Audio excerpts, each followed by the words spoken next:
the sun is just starting to climb up over the treetops. And it's gonna be a beautiful day, that's plain to see. Welcome to Bill Dance Outdoors, America's most popular and longest-running TV fishing show. Now I've gone fishing with Bill Dance today.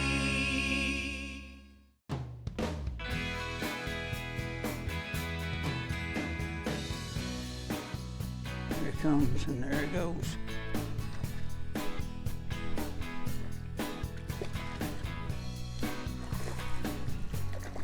Toughy, you. Go again.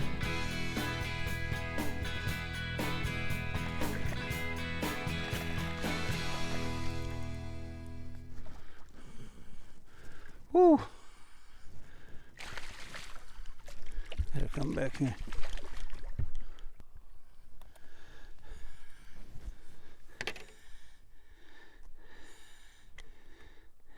That's a pretty worm. You liked it too, didn't you?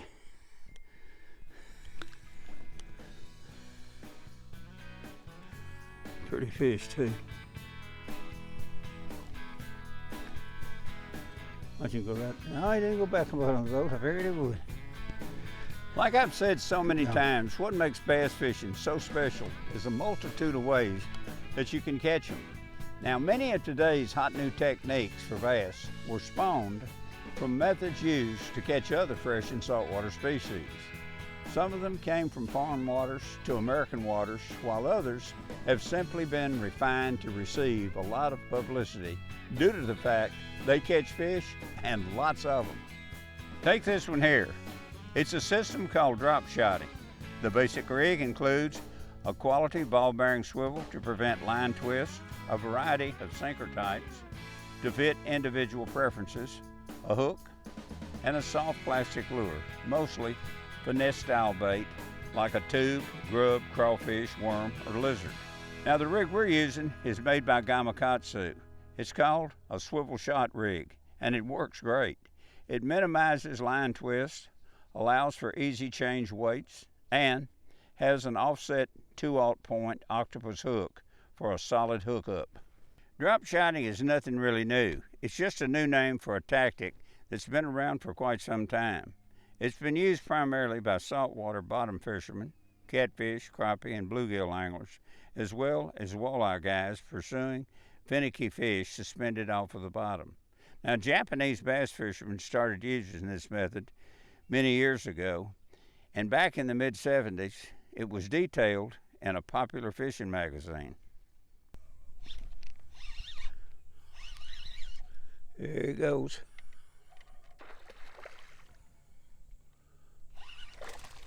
Yow! Streaming, stripping line. Getting me out of my chair, but that's okay.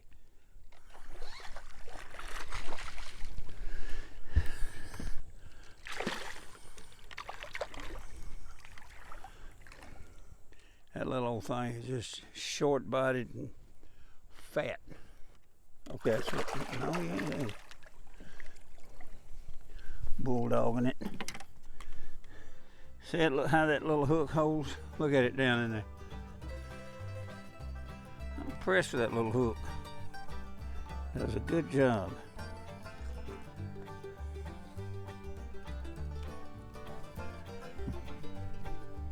Healthy little fish too. Yes, you are, buddy. We'll say bye-bye.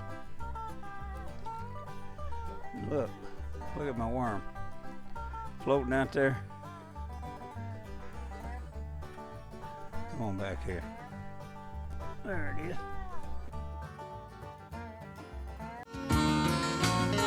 Bill Dance Outdoors is sponsored in part by Bass Pro Shops and Cabela's. Your adventure starts here. Rebel, catch fish anywhere. And by Mercury Marine, go boldly.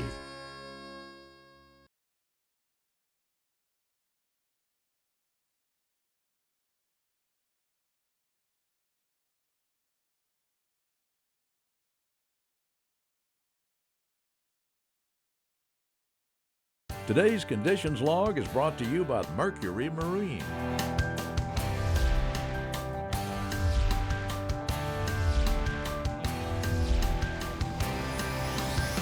Go boldly.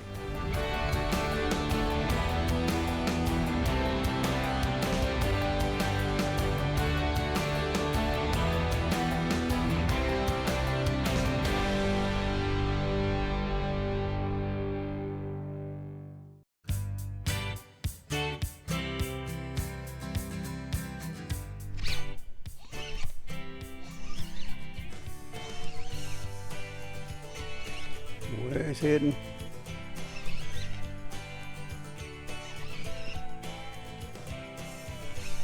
Where are you going? Oh, nice fish. I can pull that thing.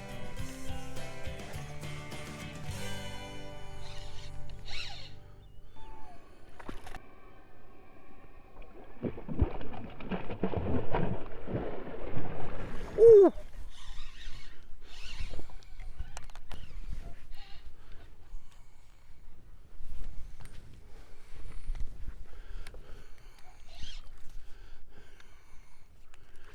Strong old fish right there.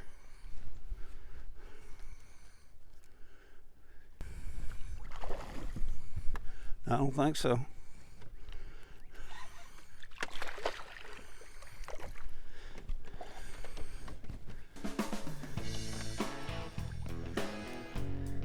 Little octopus hook. Today, drop shotting has been refined from what it was, say, 30 years ago by both Japanese and American bass fishermen. It's actually a vertical lure presentation using lightweight lines, 10-pound test or less, fished along and over clean bottom areas.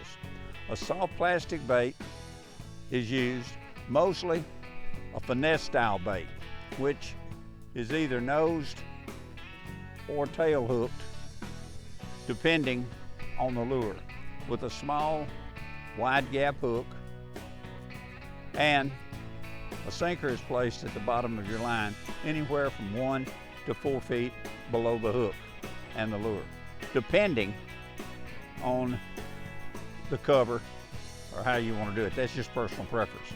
Now, naturally, the sinker placement depends on the terrain. Once rigged, the whole outfit is lowered to the bottom or into the suspended fish zone, which is determined by using your graph to pinpoint fish holding structure, bait fish or the bass. With your trolling motor, the suspended bait and rig is brought into the area you want to fish. I'm not very deep. I'm probably fishing this thing anywhere from 4 to 8 feet of water, but I'm creating the same action that I'd be creating if I was vertical fishing it straight down. Just holding it in one spot, just twitching a little bit, inching it along, holding it, twitching it. If I was fishing it straight under the boat, I bragged, my worm came off. If I was fishing it, vertical fishing it straight under the boat, I'd be watching my graph, watching about where the fish were, be going right over the side, dropping it down, hitting the bottom.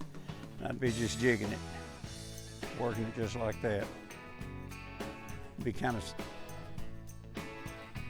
I could actually see the bait, and I could see the fish.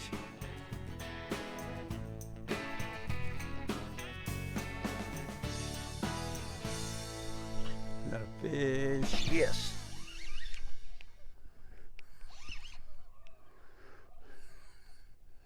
And another one. You can keep that bait in one spot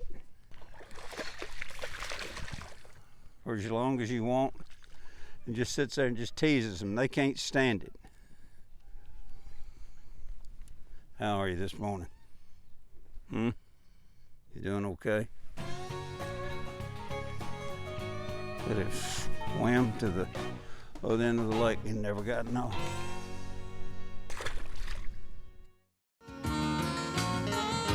Today's show is brought to you in part by Quantum Rods and Reels.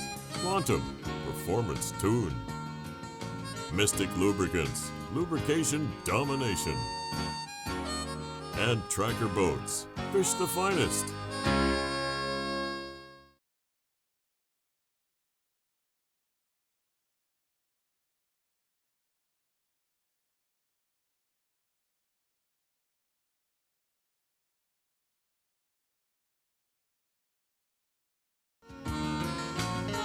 Today's show is sponsored in part by Berkley, catch more fish.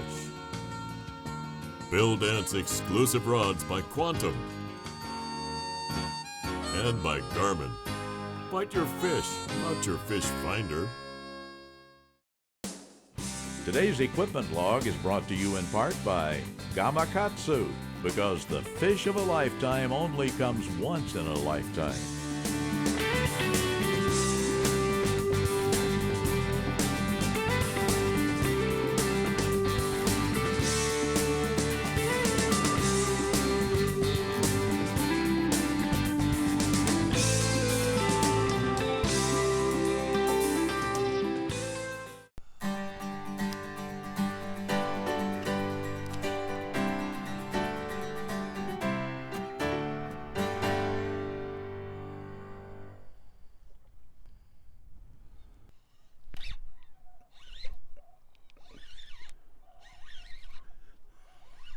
You're going to stay on this side of that trolling motor this time, Buster.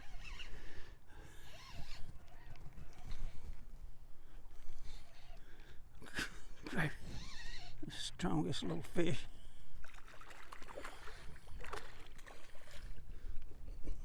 You did, didn't you?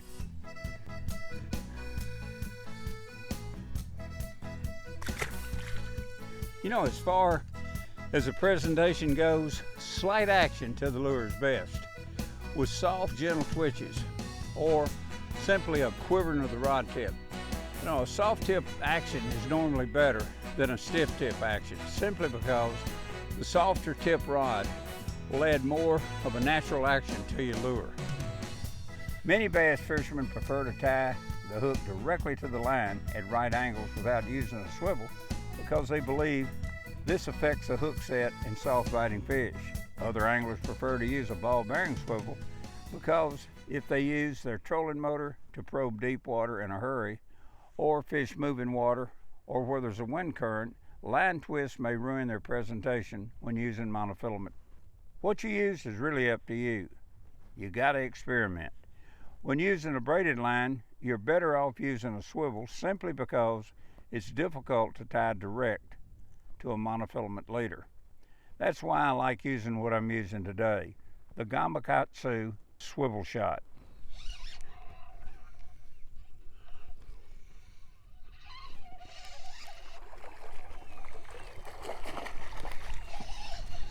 Boy.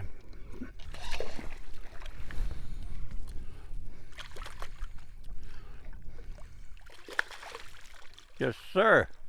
Roll that little old hook right out of your face.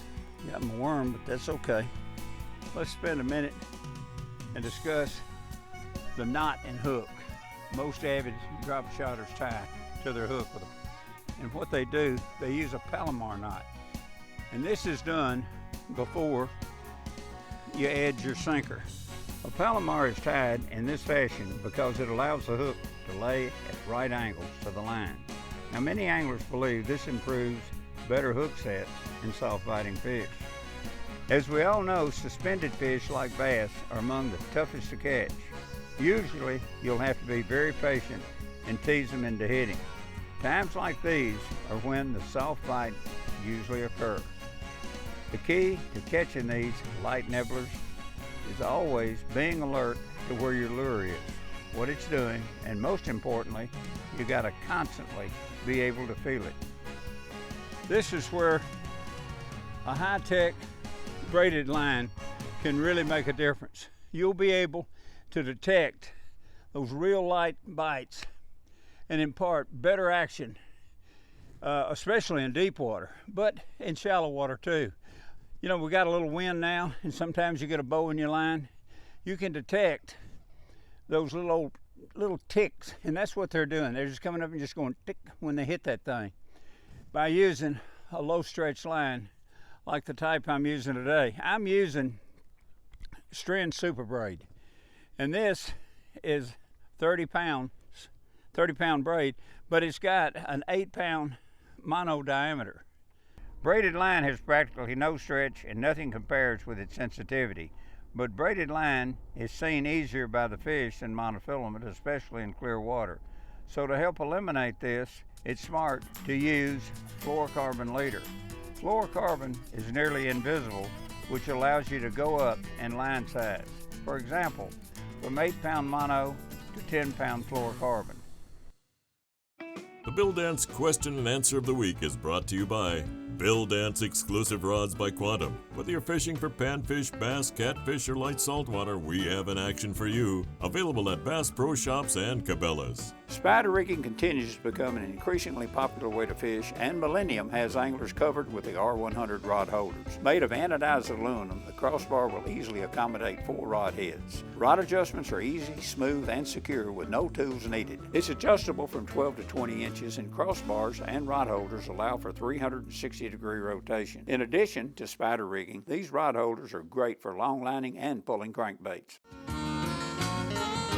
Today's show is sponsored in part by Millennium Marine, a new class of comfort, and by Garmin Force Trolling Motors, fish with force. Closed captioning provided by PowerPole, the original shallow water anchor.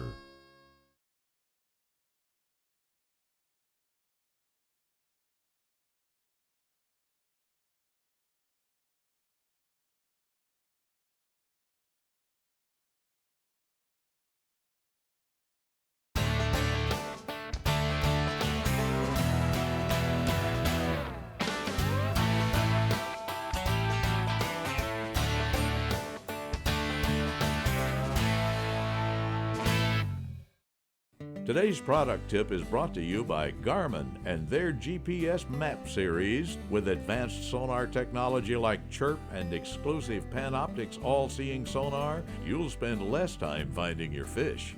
Now you can carry a number of lure lock tackle boxes in these locker boxes. They're tougher than a pine knot, and they're made of ABS plastic and will securely store up to 5 extremely well-built trays. They're available in 3 models that correspond with 3 sizes of lure lock trays.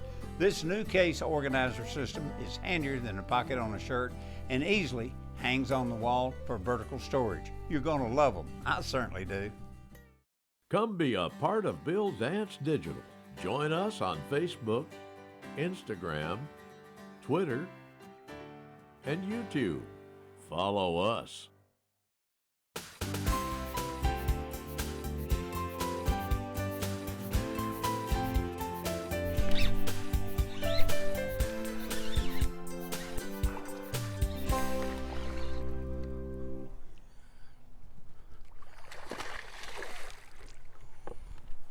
There you go around the trolling motor. Y'all like to do that, I don't know.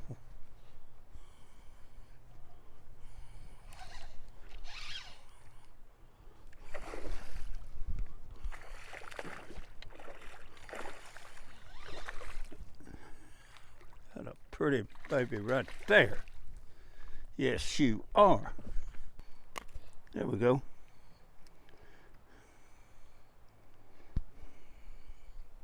Got all his colors on him.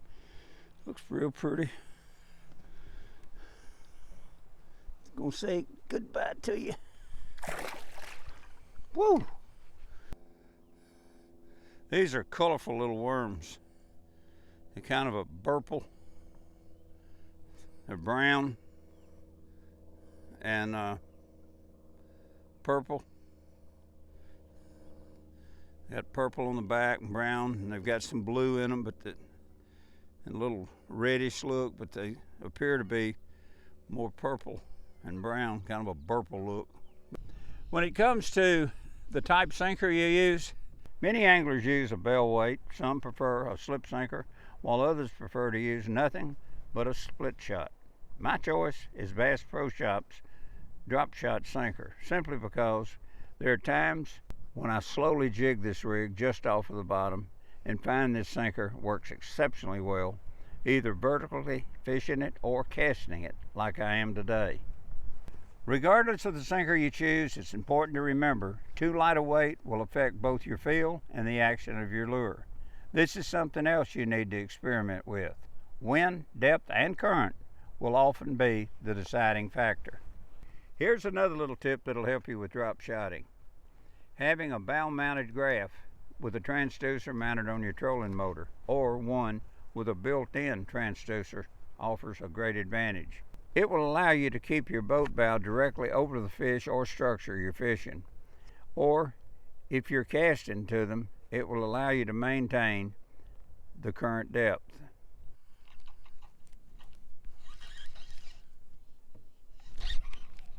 Oh boy.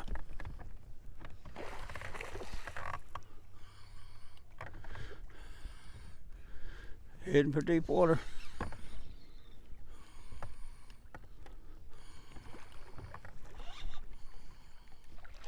Oh yeah.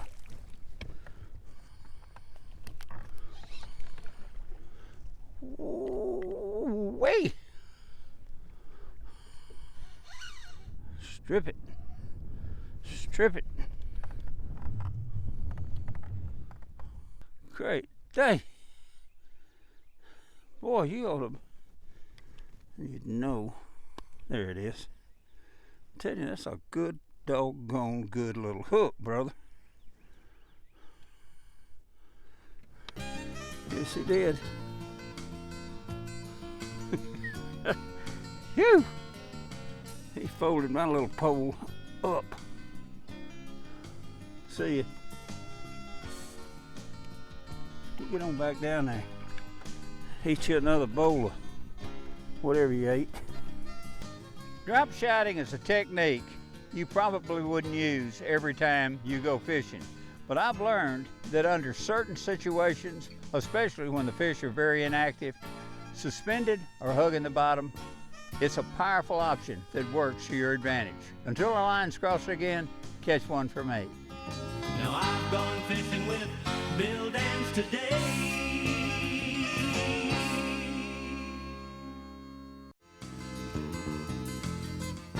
Thanks for watching Bill Dance Outdoors. Join us here again next week. Now I've gone fishing with Bill Dance today.